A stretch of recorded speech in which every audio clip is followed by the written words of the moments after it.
मित्रों, विकास कैसे हो, विकास की गति क्या हो, विकास की दिशा क्या हो, उसका एक छोटा सा उदाहरण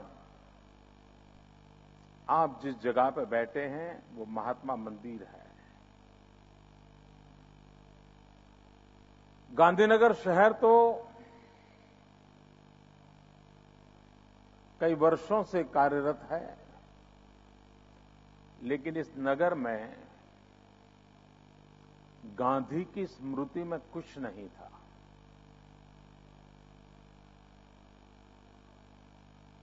पहले वालों ने किया न किया वो एक अलग विषय है,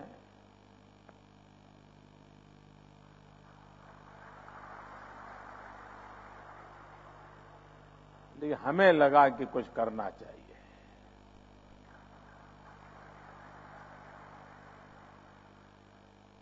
और इसी में से महात्मा गांधी के जीवन को केंद्र में रखते हुए इस महात्मा मंदिर का निर्माण किया गया है। मित्रों, जिस जगह पर आप बैठे ये महात्मा मंदिर का बहुतेक हिस्सा सिर्फ 182 डेज में काम पूरा हो गया था। 182 दिन।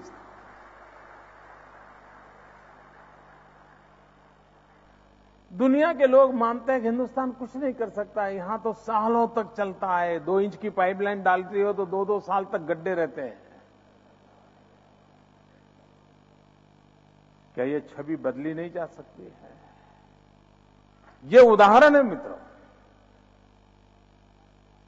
और जिस भूमि पर आप बैठ करके चिंतन कर रहे हैं उसके नाम में ही पवित्रता ऐसा है, ऐसा नहीं है। उसके नाम की पवित्रता के साथ उसके निर्माण में भी पवित्रता है। ये वो भूमि है जहां पर गुजरात के हर गांव की मिट्टी भी है, हर गांव का पवित्र जल भी है। हिंदुस्तान के हर राज्य की पवित्र मिट्टी इस भूमि में है। हिंदुस्तान के हर राज्य की पवित्र जल भी इस मिट्टी में डाला गया है। इतना ही नहीं, महात्मा गांधी विश्व मानव थे, युग पुरुष थे, और इसलिए इसके निर्माण में विश्व के सभी देशों की भी मिट्टी है और विश्व के सभी देशों का जल भी उसमें उपयोग लाया गया है। उसको एक भावात्मक, एक सेंटिटी देने का प्रयास किया गया है। और ऐसी पवित्र भूमि पर आज हम आने वाले शहरी भारत के भविष्य का सपना साकार करने के लिए रास्ते तराशने के लिए बैठे हैं। मित्रों, इस सभागृह में हिंदुस्तान के 26 राज्य मौजूद है। इस सभागृह में भारत के करीब 450 डिस्ट्रिक्ट्स मौजूद है।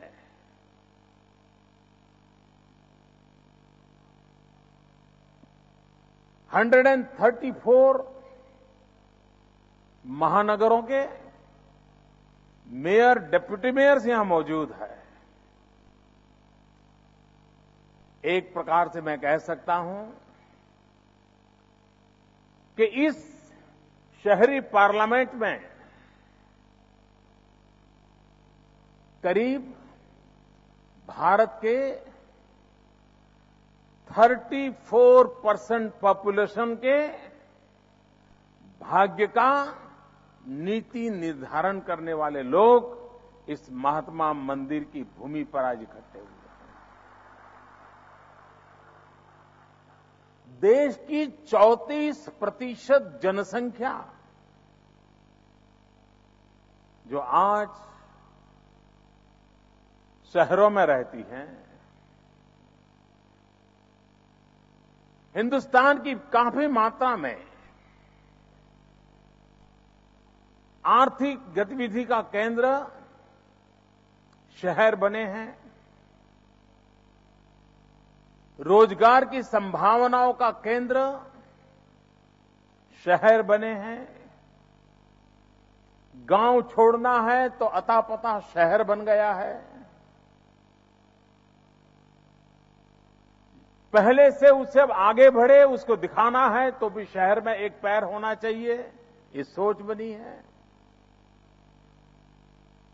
और तब जाकर के हम कल्पना कर सकते हैं कि यहां इस सभागृह में बैठे हुए हम सबका कितना बड़ा दायित्व है। देश की 1/3 जनसंख्या, अगर उनके जीवन में हम बदलाव लाते हैं, उनकी सुख सुविधा में अगर हम सुधार लाते हैं, मतलब हम 1/3 हिंदुस्तान में सुधार लाते हैं, बदलाव लाते हैं। कितनी बड़ी सेवा का अवसर हमें मिला है, कितने बड़े दायित्व को निभाने का हमें मौका मिला है।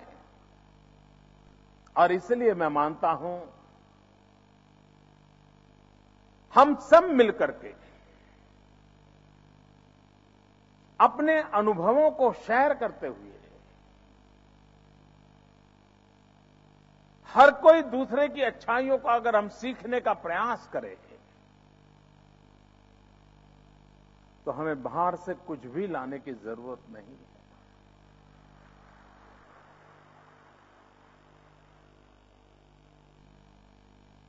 कोई न कोई नगर होगा, कोई न कोई शहर होगा, उसने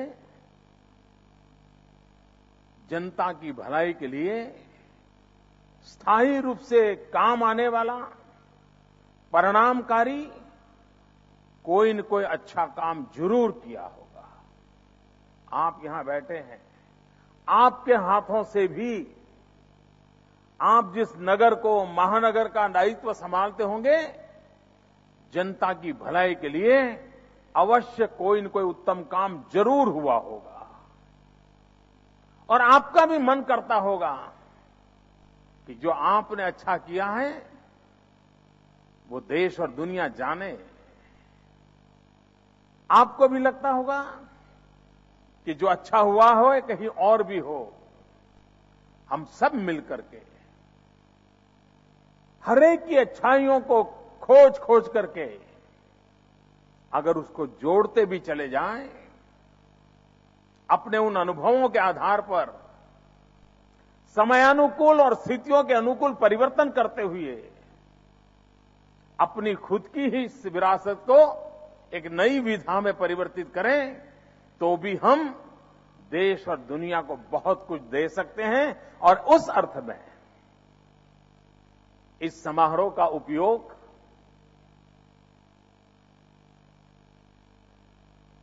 एक दूसरे से सीखना, एक दूसरे से जानना, उसी में से नए संकल्प लेना और नए संकल्प के साथ अपने कार्यकाल में, अगर हमें जनता ने 5 साल की सेवा करने का अवसर दिया है, तो 5 साल में मेरे उस नगर में, महानगर में कुछ ऐसा करके जाऊं ताकि दुनिया, उस शहर के लोग, आने वाली पीढ़ियां तक ये याद करके रहें कि भाई उनका जो कार्यकाल था, उस कार्यकाल में हमारे नगर में ये बदलाव आया, ये अच्छा हुआ, पहले तो ऐसा था, पहले तो वैसा था। ये बदलाव हम ला सकते हैं दोस्तों। और उसी एक इच्छा को अधिक प्रबल करने में ये सामूहिक चिंतन ये ताकत देता है। यहां किसी के उपदेश की जरूरत नहीं है। कोई आपको कुछ कहे उसी से आपको जानकारी मिलेगा, ऐसा नहीं है। मित्रों, कभी कभी समान भूमिका वाले लोगों का इकट्ठा होने में भी एक ऊर्जा पैदा होती है, एक नए विचार साम्राज्य का उदय होता है। और उस अर्थ में भी ये सामूहिकता की अपनी एक ताकत होती है। और उस सामूहिकता के माध्यम से जब हम सोच करके आगे बढ़ते हैं, तब अपने स्थान पर जब जाएं तो कभी अकेलापन महसूस नहीं करते। एक विश्वास रहता है, नहीं यार, मैं वहां देख के आया हूं, वहां सुन के आया हूं, मैं भी मेरे नगर में ये कर सकता हूं, मैं भी मेरे गांव में कर सकता हूं, मैं भी मेरे इलाके में कुछ कर सकता हूं। ये विश्वास का जन्म इस सामूहिक शक्ति में से पैदा होता है। और उन सामूहिक शक्ति का जागरण भी, संगठित शक्ति का जागरण भी आगे बढ़ने के लिए शक्ति देता है, दिशा देता है, गति भी देता है। और उस अर्थ में इस महत्वपूर्ण समारोह में मैं हृदय से आप सबका स्वागत करता हूं। और मुझे विश्वास है कि पूरे दिन भर की चर्चाएं आने वाले दिनों में भिन्न भिन्न स्थानों पर प्रत्यक्ष काम को देखने के लिए आप जब जाएंगे, तब आपके भी सुझाव हमें काम आएंगे। और हम सब मिलकर के शहरी भारत के भाग्य को और अधिक उज्जवल बनाने की दिशा में सफलतापूर्वक प्रयास करेंगे। मित्रों, क्या हमारा देश, ये तो जरूर हम कहते हैं कि भारत गांवों का देश है, और वो सच्चाई भी है, हमारा जीवन भी वहां से जुड़ा हुआ है। लेकिन क्या भारत शहरों के प्रति उपेक्षा का देश है? तो वो सत्य नहीं है। हजारों साल का इतिहास कहता है कि उत्तम नगर रचना के हम पुरोधा थे। 5000 साल पूर्व बना हुआ मोहनजोदड़ो की परंपराएं, यहां कोई जाकर के हमारे कच्छ में धौलावीरा में देखे, 5000 वर्ष पूर्व कैसी नगर रचना हमारे पूर्वजों ने की थी। उस जमाने में ड्रेनेज सिस्टम था, अलग टॉयलेट बाथरूम की व्यवस्था थी, अलग किचन की योजनाएं थी घरों में। इतना ही नहीं, नगर जीवन की व्यवस्थाएं थी। आज भी अगर आप जाएं उस 5000 साल पुराने नगर में, तो बहुत बड़ा वहां स्टेडियम नजर आता है। आज कई नगर हो गए जिनके पास स्टेडियम नहीं होगा। उस जमाने हमारे पूर्वजों की नगर रचना में इस सामूहिकता की व्यवस्था का ज्ञान था। मित्रों, आज भी हमारे कई नगर होते हैं, वहां गली मोहल्ले के साइनेज नहीं होते हैं, बोर्ड नहीं होते हैं कि भाई यहां जाओ, उधर जाओ, ये वहां है। 5000 साल पहले अगर धौलावीरा में जाए तो साइनेज थे। क्यों? इसका मतलब ये हुआ कि उस समय दुनिया भर के लोगों का वहां आना जाना रहता होगा, और तभी तो जाकर के साइनेज बनाने पड़े होंगे। वहीं के लोग होते तो उनको गली मोहल्ले के अत्ते पत्ते थोड़े देने पड़ते हैं, बाहर के लोग आते होंगे तभी तो दिए होंगे। यहीं पर गुजरात में लोथल देखिए, 5000 साल पुराना समुद्री तट का शहर, और समुद्री तट से बंदरों की रचना कैसी, उसका सारा प्लान कैसा। ये सबूत है कि हमारे पूर्वजों को भी शहरी विकास का, अर्बन मैनेजमेंट का, अर्बन इंफ्रास्ट्रक्चर का उस जमाने भी ज्ञान था। ज्ञान था इतना ही नहीं, उन्होंने सचमुच में उसको निर्माण करके जी करके दिखाया था। अगर ये हमारी उज्जवल परंपरा रही है तो क्या हम हमारे नगरों को, हमारे महानगरों को और नई समृद्धि की ओर नहीं ले जा सकते हैं? मित्र, हमारे देश में लंबे अरसे तक चर्चा ये चली कि गांव टूटते जा रहे, उस पर हम रोते रहे, शहर बढ़ते जा रहे, उस पर रोते रहे, और रोने रोने में हमने दशकों को बिता दिया। अगर डे वन से हम इस सच्चाई को स्वीकार करके चलते, हम चाहें या न चाहें, बदलती हुई स्थितियों में अर्बनाइजेशन समाज व्यवस्था का एक महत्वपूर्ण हिस्सा बनता जा रहा है। अगर वो बनता ही जा रहा है, क्या करे, आफत है। पानी की व्यवस्था बनाते हैं, इतने में तो 10,000 जनसंख्या बढ़ जाती है, फिर व्यवस्था कम पड़ जाती है। रास्ते बनाते हैं, फिर भी 20,000 की नई एक कॉलोनी बन जाती है, रास्ता कम पड़ जाता है, हम रोते बैठते हैं। हम मान करके चलें कि अर्बनाइजेशन अब उसे रोने धोने का इश्यू न बनाए, उसे हम संकट न माने, क्यों न हम उसको शक्ति माने। अर्बन ये संकट नहीं, शक्ति है। ये सोच सबसे पहले हमें बदलनी पड़ेगी। उसी प्रकार से अर्बन ये चैलेंज है, ऐसा सोचने की क्यों जरूरत है? ये चुनौती है, ऐसा क्यों सोचते हैं?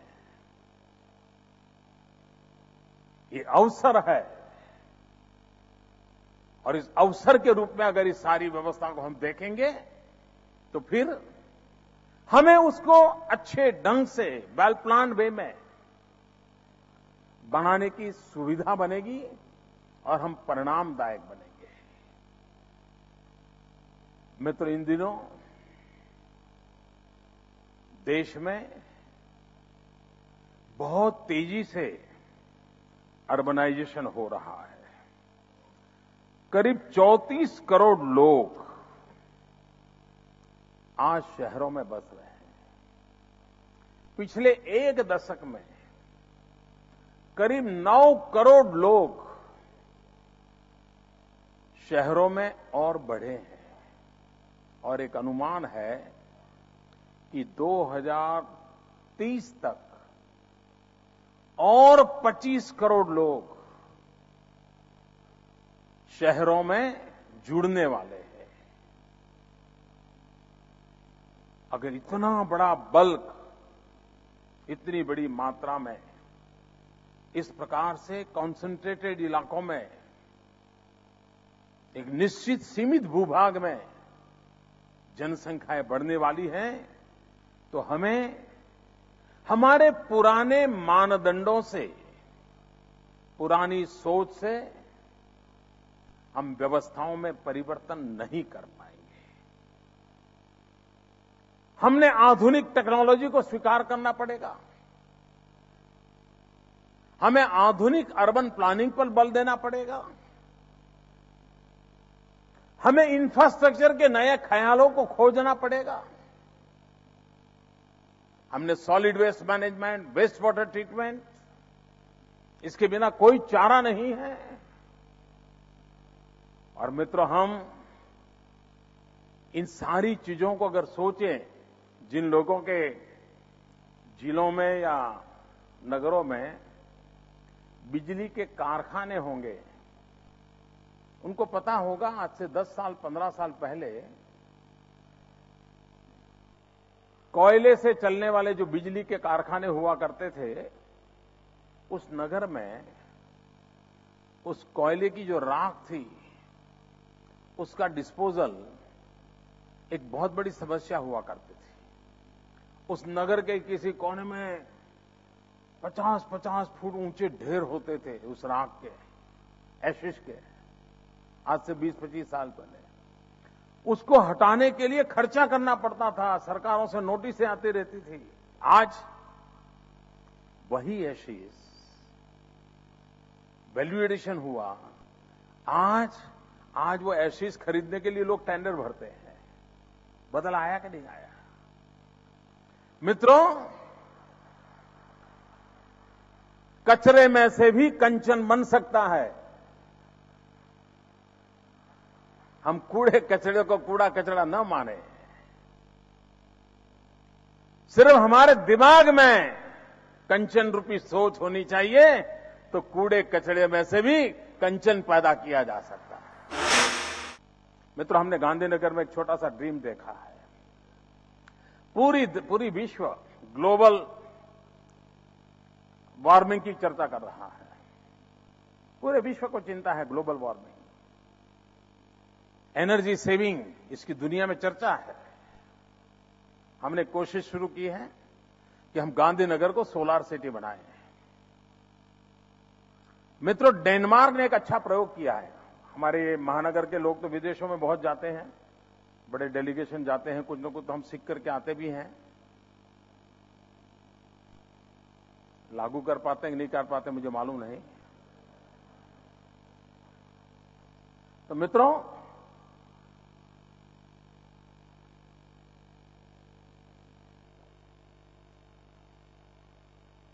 डेनमार्क ने एक बड़ा प्रोएक्टिव इनिशिएटिव लिया है।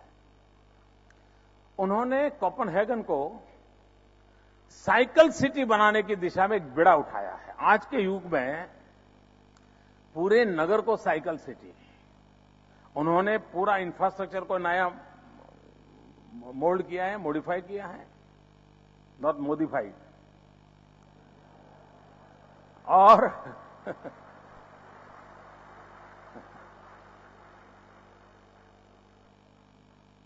उन्होंने साइकिल के अलग, और मेरी जो जानकारी है, कहते हैं 26% पॉपुलेशन, 36% पॉपुलेशन आज साइकिल पे अपना जीवन निर्वाह करती है। और उन्होंने जो साइकिल पर रहते हैं पूरा परिवार, उनको स्पेशल टैक्स इंसेंटिव दिए हैं साइकिल को। अब मित्रों, उसके कारण अगर उनको बाहर से अगर पेट्रोलियम वगैरह लाना पड़ता है और फॉरेन एक्सचेंज का खर्चा आता है, देश की बहुत बड़ी सेवा कर रहे हैं। और उनका लक्ष्य है 2025 में 50% पॉपुलेशन साइकिल पे गुजारा करें, वो उनका टारगेट है। क्या मित्रों, हमें हमारे नगर में भले आज, लेकिन एक कार्यक्रम के रूप में महीने में एक दिन हम लोग सब साइकिल पर चलेंगे। अब देखिए आदत बदलते कि नहीं बदलते। मित्रों, बिजली बचाने का विषय है। एक छोटा सा आपको मनोरंजन का एक कार्यक्रम मैं सुझाता हूं। करोगे मित्रों? करोगे? देखिए, हम लोग जब छोटे थे तो हमारे यहां गांव में एक बड़ा अच्छा जो वृद्ध माताएं बहनें थी वो करवाती थी, और वो आंखों की एक्सरसाइज हुआ करती थी। और हर महीने में एक दिन वो आंखों की एक्सरसाइज हर परिवार में होती थी पुराने जमाने में। फुल मून नाइट हो, उस फुल मून नाइट जब पूर्णिमा का चांद खिला हो, तब घर के बाहर निकल के चांद के सामने देख करके सुई परोने का, धागा परोने का कार्यक्रम होता था ना। ये पीढ़ी को मालूम नहीं है। मित्रों, कभी आप सोचिए, क्या जहां पर वैसे भी स्ट्रीट लाइट नहीं है, उन नगरों की तो बात ही नहीं है। कुछ बहुत नगर होंगे जहां पर स्ट्रीट लाइट नहीं होगी, लेकिन बहुत नगर होंगे जहां स्ट्रीट लाइट होगी। क्या हम तय कर सकते हैं कि महीने में एक दिन, पूर्णिमा के दिन, जबकि फुल मून हो, उस रात को स्ट्रीट लाइट बंद रहेगी, महीने में एक रात, और सब गांव के लोग रास्ते पे आएंगे, आकर के सारा गांव सुई धागा परोएगा, हंसी मजाक होती रहेगी, आनंद आता रहेगा। ग्लोबल वार्मिंग के सामने हम भी लोगों की रक्षा के लिए कंट्रीब्यूट कर पाएंगे कि नहीं कर पाएंगे? इसके लिए बजट लगेगा मित्रों, कोई खर्चा आएगा, कर सकते हैं कि नहीं कर सकते? और आप देखना पूरे नगर में ऐसा उत्सव का माहौल बन जाएगा। एनर्जी सेविंग भी हो जाएगा, नौजवानों की आंखें भी ठीक हो जाएगी और पूरा परिवार कंपटीशन करेगा। सुई धागा चलता रहेगा। सुई का मार्केट भी बढ़ेगा, धागे का भी मार्केट बढ़ेगा। मित्रों, हम गुजराती लोगों के ब्लड में बिजनेस होता है, इसलिए हमको सुई धागे में भी व्यापार दिखाई देता है।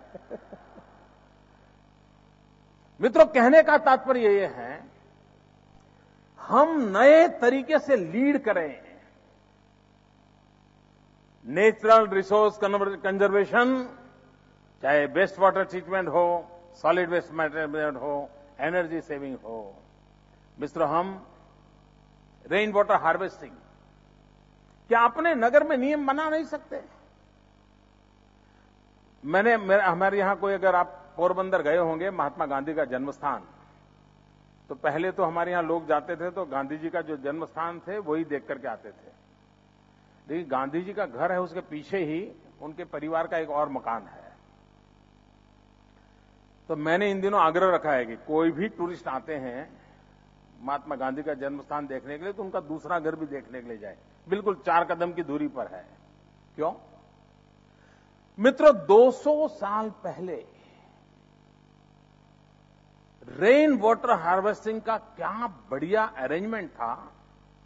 उस घर के अंदर बरसात का पानी शुद्ध रूप से रखने का कितना बड़ा टैंक और कितना बड़ा साइंटिफिक बना हुआ है। 200 साल पुराना है गांधी जी के घर में। मित्रों, उस समय तो पानी का संकट नहीं था।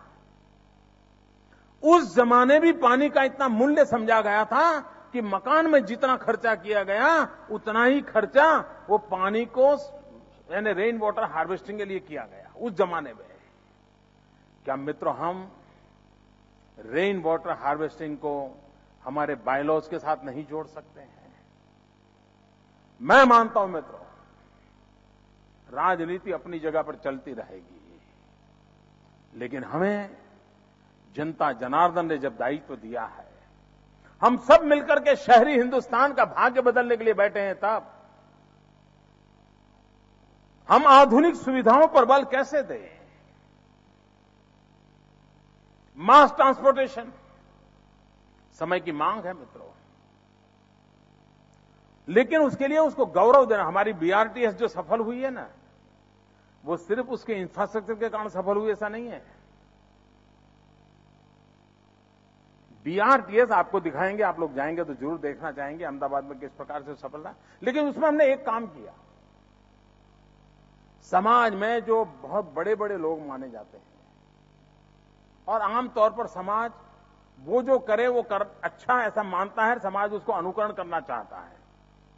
ऐसे जजीज, डॉक्टर्स, वकील, industrialist, businessman, political leader, foreign delegates, इन शुरू में हमने ऑर्गेनाइज करके उन सबको बीआरटीएस में घुमाना शुरू किया।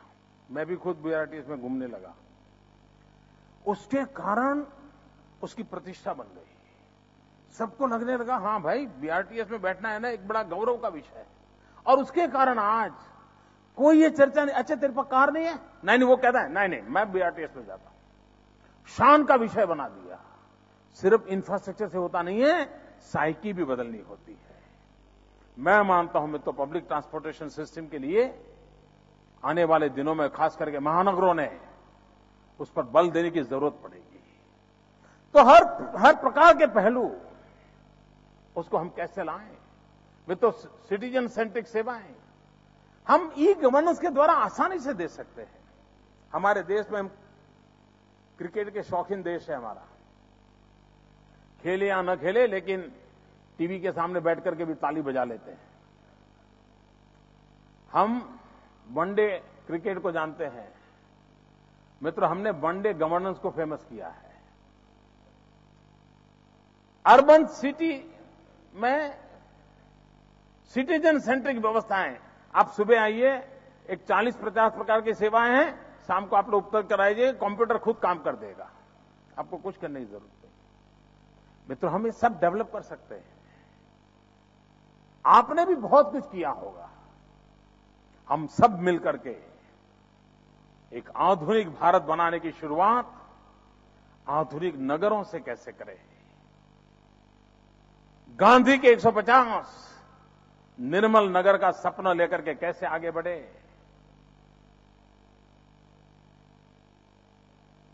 आजादी का अमृत पर्व हमारे नगर को, शहर को, महानगर को नई ऊंचाइयों पर ले जाने का एक प्रेरणा का केंद्र बनाकर हम कैसे बढ़े, उन सभी विषयों को लेकर के, एक नए सपनों को लेकर के हम हिंदुस्तान के कोने कोने से जाएंगे। मित्रों, मुझे पूरा भरोसा है कि हम शहर की सकल सूरत बदल सकते हैं। हम शहरी जनों की जिंदगी में एक नई आशा भर सकते हैं।